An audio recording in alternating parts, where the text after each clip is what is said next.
आणि योग आणि ध्यान या विषयावरती मला बोलायचं आहे. साधको, तुम्ही त्याची अनुभूती घेत आहात. योगशास्त्र हे अनुभूतीचं शास्त्र आहे. किती वाचून किंवा त्याचं सूत्रपाठ करून योग होत नसतो.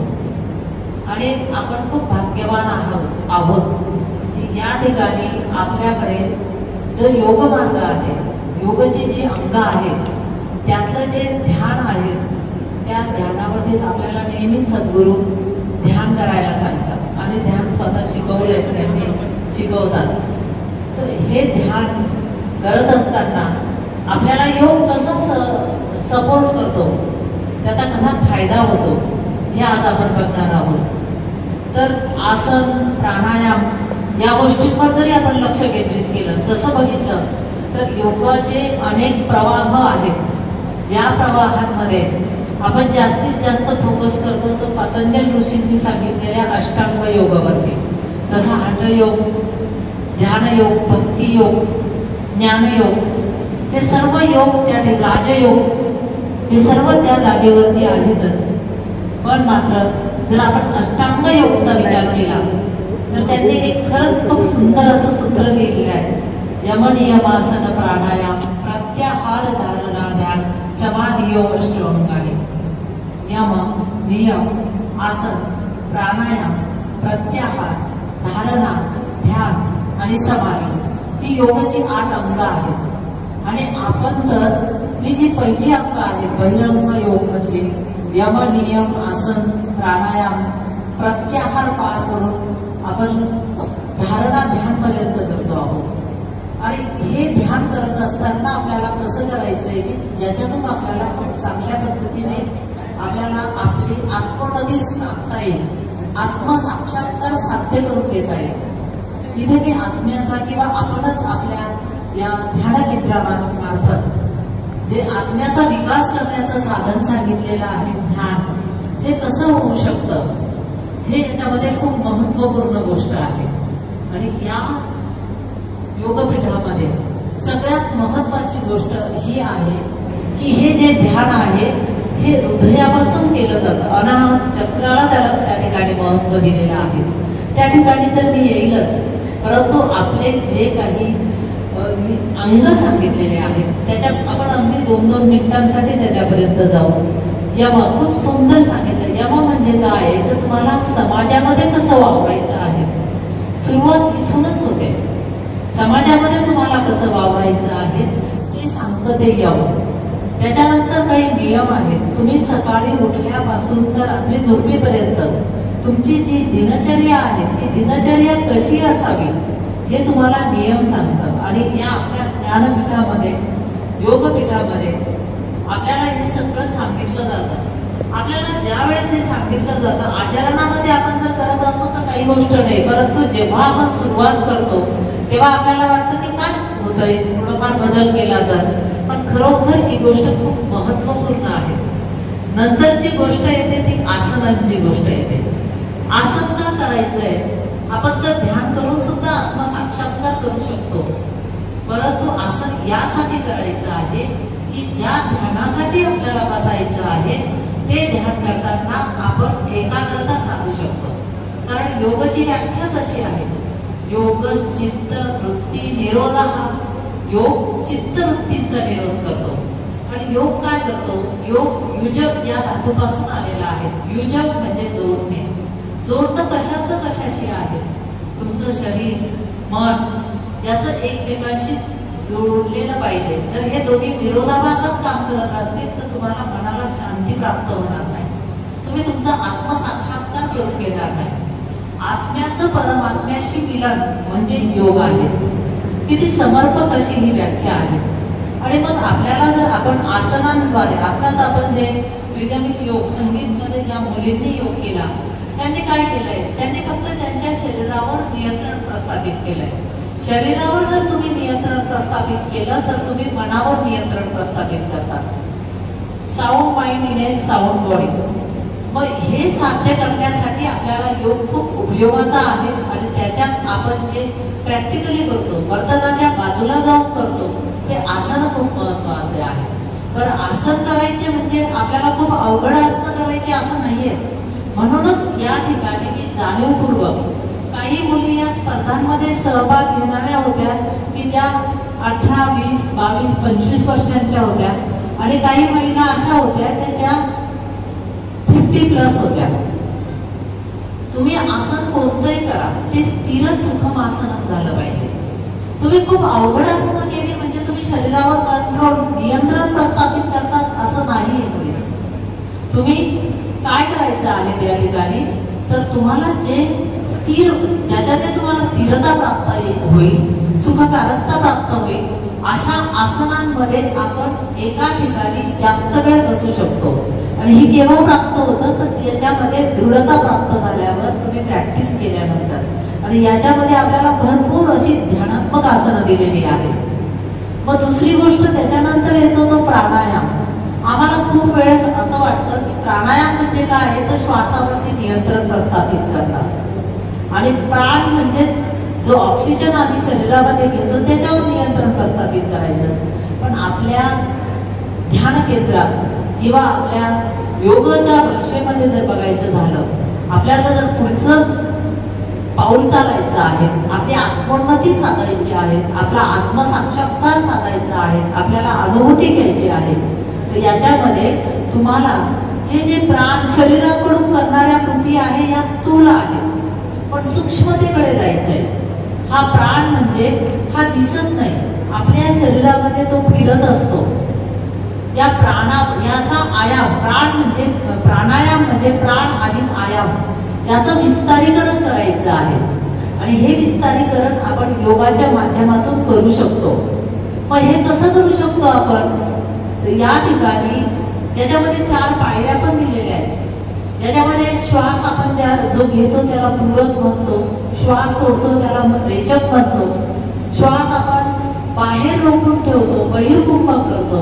कुंभक क्रियेला खूप महत्व आहे. जर श्वास आपण आतच रोखून ठेवला तर त्याला अंतर्कुंभक म्हणतो.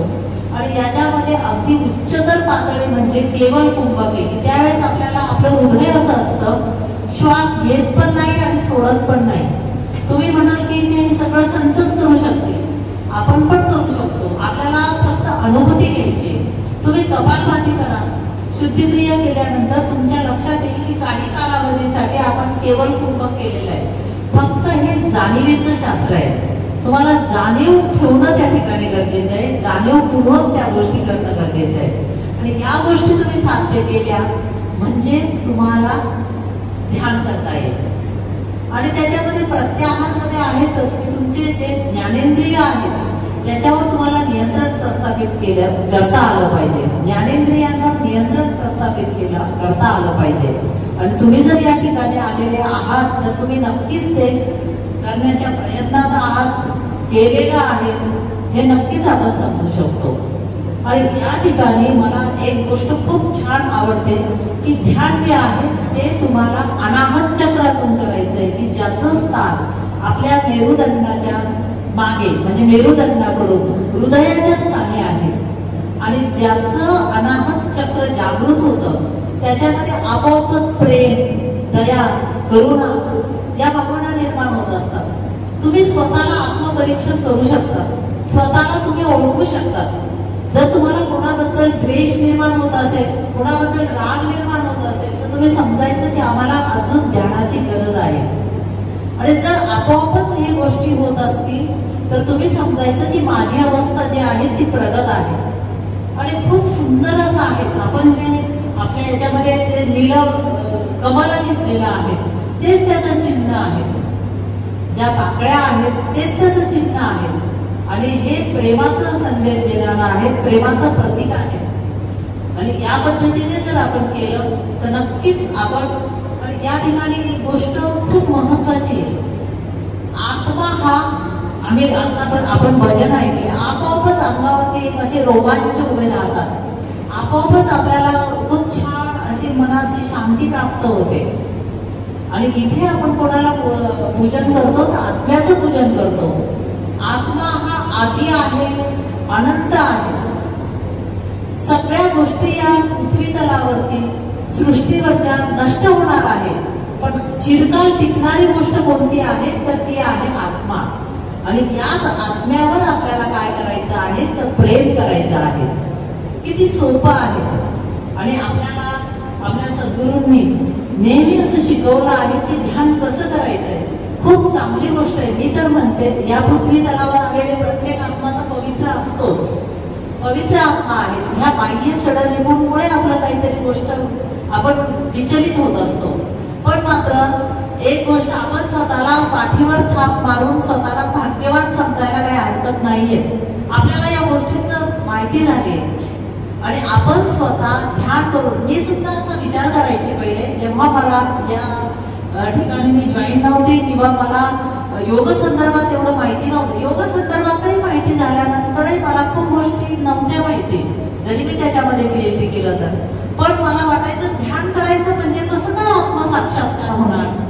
याच्यासाठी आपल्याकडे पुरावे आहेत. म्हणूनच म्हटलं जातं योग हे अनुभूतीचं शास्त्र आहे. अनुभूती घ्या, तुम्ही बसा, तिथे लक्ष केंद्रित करा आणि ते स्थानच मेन म्हणजे प्रेमाचं स्थान आहे, आनंदमय आनंद निर्माण करण्याचं स्थान आहे. आणि असं जर असलं तर आपला किती छान, ते ताणतणाव राहत नाही, काहीच गोष्टी राहत नाही त्या ठिकाणी. आणि ही अनुभूती फक्त आपणच करतो आहोत असं नाहीये. या आत्म्याला कोणता जात नाही, धर्म नाही, पंथ नाही, काहीच नाहीये. हिंदू असू द्या, मुस्लिम असू द्या, ख्रिश्चन असू द्या, पारसी असू द्या, सर्व लोक या ठिकाणी सारख्याच पद्धतीने ध्यान करतील. म्हणूनच श्रीकृष्ण असू द्यात, मोहम्मद पैगंबर असू द्यात, गौतम बुद्ध असू द्यात, येशू ख्रिस्त असू द्यात, त्यांना जो आत्मसाक्षात्कार झाला तो याच मार्गाने झालाय, या ध्यानातून झालेला आहे. आणि ध्यानाचे मार्ग, मेडिटेशनचे मार्ग अनेक सांगितले जातात. पण सगळ्यात चांगला मार्ग म्हणजे हृदयापासून अनाहत चक्रावरती तुम्हाला लक्ष केंद्रित करायचं आहे.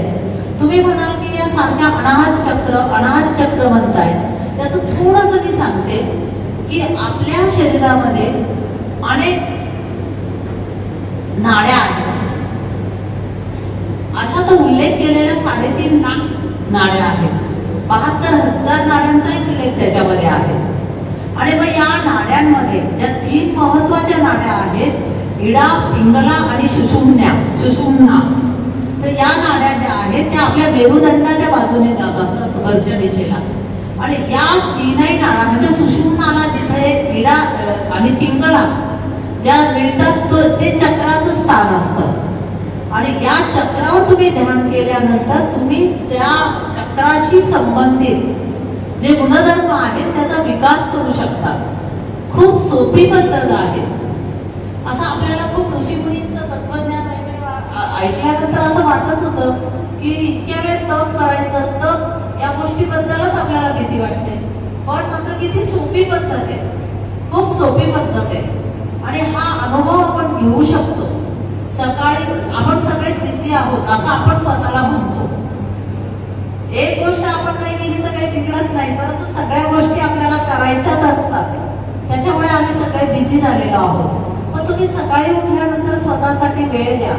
मी महिलांना तर खूप आवाहन करेन, महिला सगळ्यांचं करण्यासाठी तयार असतात, सगळ्यांचं करण्यासाठी तयार असतात. इथे मी आहाराला पण घेते थोडंसं, तर सगळं करायला तयार असतात पण स्वतःसाठी वेळ द्यायला तयार नसतात. आपण चित्रपट जे बघितले त्याच्यामध्ये सगळे संत ध्यान करताना दिसतात. स्त्रिया संतांचे ध्यान करण्याची चित्र तुम्ही किती बघतात? नाही बघितली जात. त्याच्यामुळे आमचा चक्क गैरसमज झालेला आहे की स्त्रियांनी ध्यान करायचं की नाही. तुम्ही ध्यान करा, सकाळी उठल्यानंतर करा. आणि तुम्हाला त्याच्यासाठी खूप अगदी स्नान, बाह्य कर्म करून शुचिता आणण्याची गरज नाही आहे. ही शुचिता तुम्ही मनाने करू शकता. आणि ही शुचिता करण्यासाठी तुम्ही तुमच्या अंतरुणावरच बसून ध्यान करू शकता. आणि करा, अनुभूती घ्या. मी स्वतः माझा अनुभव सांगते, म्हणजे मला पण ते कळालं नव्हतं. मी स्वतः ध्यान करताना माझ्या मनात जर एखादी इच्छा अशी आपोआपच गुरुदेवांचं स्मरण करताना अशी इच्छा निर्माण व्हायची की असं झालं पाहिजे, असं वाटायचं मला. आणि आपोआपच ते झालं. आणि हे दोनदा तीनदा झाल्यानंतर माझ्या लक्षात आलं, आणि हे तर गुरुदेवांनी केलंय. ज्या गोष्टी अशक्य वाटत होत्या त्या गोष्टी होत आहेत. मी तर तुमच्या इतका खूप वेळ दिला नाहीये. खूप वेळ तुम्ही तर इतका छान पद्धतीने वेळ देताय, करतायत, स्वतः इथे सेवा करतायत. तुम्हाला तर ही अनुभूती खूप चांगल्या पद्धतीने येईल, आणि खूप अवघड गोष्ट त्याच्यात काही नाहीये. आणि हीच गोष्ट ध्यानासाठी आहार का आवश्यक आहे. तुमचा आहार जर सात्विक असेल, सात्विक आहार असेल तर तुम्ही ध्यानाला लवकरात लवकर एकाग्र होता. हे योगशास्त्रामध्ये सांगितलंय, हठयोगामध्ये सांगितलंय, राजयोगामध्ये सांगितलंय. सर्वच ठिकाणी जेव्हा बघा तुम्ही तामस आहार घेतात, जास्त तळलेलं तिखट वगैरे खातात, तर त्यावेळेस तुमची मनाची स्थिती काय असते. आणि ज्यावेळेस तुम्ही सात्विक, ज्या अन्नपदार्थांवर, सात्विक आहार म्हणजे ज्या अन्नपदार्थांवर कमी संस्कार केलेले आहेत, जास्त तळलेले नाहीयेत, आणि जे नॅचरल याच्यामध्ये आपण ते घेतो, तो आहार खूप चांगला आहे. आणि या आहाराचा नक्कीच आपल्या दिनचर्येवर जसा परिणाम होतो, जसं म्हटलं जातं ना, जैसे खावे अन्न वैसा उसका मन होता है. जसं तुम्ही अन्न खातात तसं तुमचं मन होतं. सर मला वेळ सांगा मला. तर तसं तुमचं शरीर, मन तयार होत असतं. म्हणून आहाराच्या बाबतीत खूप जागृत राहा. दुसरी गोष्ट मला महिलांना एक विनंती करावीशी वाटते की आहार बनवताना तुमचं मन एकाग्रतेने ते बनवण्यात ठेवा. किंवा त्यावेळेस तुम्ही गुरुदेवांचं स्मरण करू शकतात. त्यावेळेस तुम्ही चांगल्या गोष्टींचं, चांगल्या विचारांचं स्मरण करा. आपोआपच ते तत्व त्या आहारात उतरतात. या ठिकाणी तसं काही जास्त जाणवणार नाही, पण मला खूप ठिकाणी असं सांगावंसं वाटतं, भरपूर महिलांना टीव्ही दिसेल अशा पद्धतीने स्वयंपाक करायचा असतो. आणि मग आमच्या निवडलेल्या सिरियल्स पण तशा असतात. आणि त्याच आपण इतकं महागडं अन्न आणतो, त्याच्यावर आपण तो बाहेरचा संस्कार देतो. बरोबर आहे ना. मग याच्यासाठी तुम्ही आहाराच्या बाबतीत जागृत असू द्या, जागृत राहा. म्हणजे तुम्ही तुमचा जो विकास आहे तो साध्य करू शकाल. आणि हा विकास साध्य करण्यासाठी आपल्याला आपले जे गुरुदेव आहेत, जे विश्वात्मक गुरुदेव आहेत, सद्गुरू आहेत, त्यांचं स्मरण सुद्धा खूप आपल्याला उपयुक्त आहे. आणि योगशास्त्र जी गोष्ट आहे, ते योगशास्त्राच्या आधारानेच आपण त्या ठिकाणी जातो. मानवापासून देवत्वापर्यंतचा प्रवास हा योगशास्त्राने साध्य होतो. पण याही पलीकडे जाऊन असं म्हटलेलं आहे की देवांच्या निर्मितीच्या अगोदरच आत्मा होता. म्हणजे तुम्ही कोणावर प्रेम केलं पाहिजे, आत्म्यावर प्रेम केलं पाहिजे. जर तुमच्या हृदयस्थित आत्म्यावर तुम्ही प्रेम केलं तर तुम्ही सर्वांवर प्रेम करू शकता. म्हणजे हा जागतिक योग दिन जो साजरा करायचा आहे, तो जागतिक योग दिन वसुधैव कुटुंबकम, हे साध्य करायचं होतं आपल्या प्रधानमंत्रींना, आणि ते साध्य होणार आहे. या ठिकाणी मला या ठिकाणी बोलवण्यात आलं, त्यामुळे मी माननीय आपले विश्वात्मक गुरुदेव सद्गुरू यांचं आभार मानते. त्याचबरोबर संत परमानंदजी, त्याचबरोबर सर्व संत या ठिकाणी विराजमान आहेत. आपण सर्व साधक या ठिकाणी आलेले आहात. आपणा सर्वांचं मी या ठिकाणी आभार मानते. धन्यवाद. ओम गुरुदेव.